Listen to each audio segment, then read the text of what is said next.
খাঁচা তৈরির আগে গাড়ি চালানোর কাজ করতাম, মানে ড্রাইভারই করতাম। করোনা ভাইরাসের জন্য সারা দেশে লকডাউনের কারণে গাড়ি ঘোড়া সম্পূর্ণ চারিদিকে বন্ধ হয়ে গেল।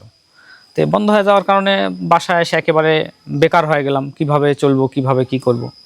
আর তার আগে যেহেতু পাখি টাখি ছিল, এই তখন থেকে একটা চিন্তা ভাবনা হলো যে বর্তমান পাখির সাথে জড়িত হয়ে গেছি, গাড়ি যেহেতু বন্ধই হয়ে গেল, তো খাঁচার কাজ করা যায়। তো পরে এই কাজের সাথে জড়িত হয়ে গেলাম।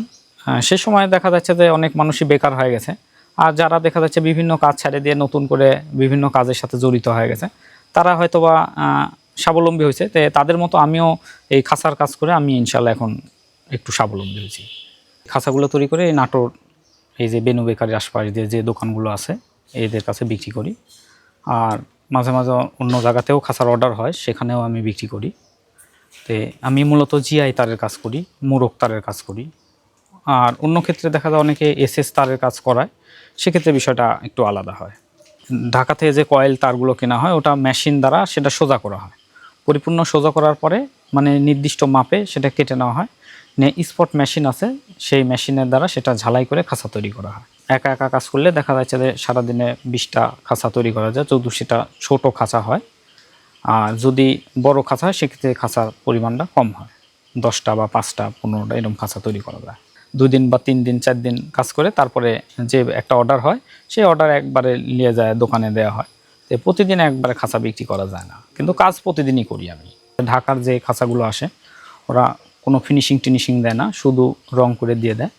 আবার তারের পরিমাণটাও মানে তারের মানটাও একেবারে হালকা, সেক্ষেত্রে দেখা যায় ওদের খাঁচা চাইতে আমার খাঁচার মানটা ভালো, যার কারণে দামটা একটু বেশি হয়। তো এখন সারাদিনে যদি 10টা খাঁচা তৈরি করি, দেখা যাচ্ছে যে পরিমাণে লাভের যে আগের যে তুলনা ছিল, এখন বর্তমান লাভের পরিমাণটা অনেকটা কম হয়। লস হয় না, তবে লাভের পরিমাণটা কম হয়, বাজারের কারণে দরদামের জন্য লাভের পরিমাণ কম হয়, তবে লোহাতে খুব একটা লস হয় না। গাড়ি চালানো যে পেশা, এটা তো দীর্ঘ সময় বাহিরে থাকতে হতো, ফ্যামিলি ছাড়া থাকতে হতো, বাবা মা ছাড়া একা একা একটা জীবন। তো পরে দেখলাম যে ফ্যামিলির সাথে থাকা আর এই পেশার সাথে জড়িত থাকা ভালো। আর ওই গাড়িতে তো দেখা যাচ্ছে আজকে যাচ্ছি কবে আসবো, বাসায় কোনো নিশ্চয়তা নাই। আর এখানে সারাদিন কাজ করতেছি, ফ্যামিলির সাথে থাকতেছি, রাতে বাসায় ঘুমাচ্ছি, ভালো হয়। দেখা যাচ্ছে যে আস্তে আস্তে সামনের দিকে আগাচ্ছি। বিগত দিনে যে পেরেশানিটা ছিল সে পেরেশানি এখন নাই, অনেক শেষ হয়ে গেছে।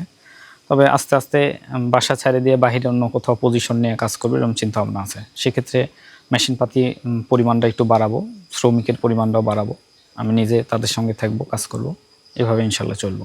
ভবিষ্যৎ যে পরিকল্পনা আছে, আমি এখানে আরও মানে শ্রমিক কাজ করাবো, আল্লাহ যদি আমার সাধ্যসামর্থ্য হয়। যে পরিমাণ লাভ হয় সে পরিমাণ দেখা যায় একটু কষ্ট হয়ে যায়, কস্টিং খরচ টরচ দিয়ে ঢাকা থেকে মাল কেনা। তো ইনশাল্লাহ সামনের দিন আমি অনেক আশা আছে যে আরও শ্রমিক ভাই একসঙ্গে কাজ করব, ব্যবসা প্রতিষ্ঠানটাকে অনেক সামনের দিন সামনে আগায় নিয়ে যাব।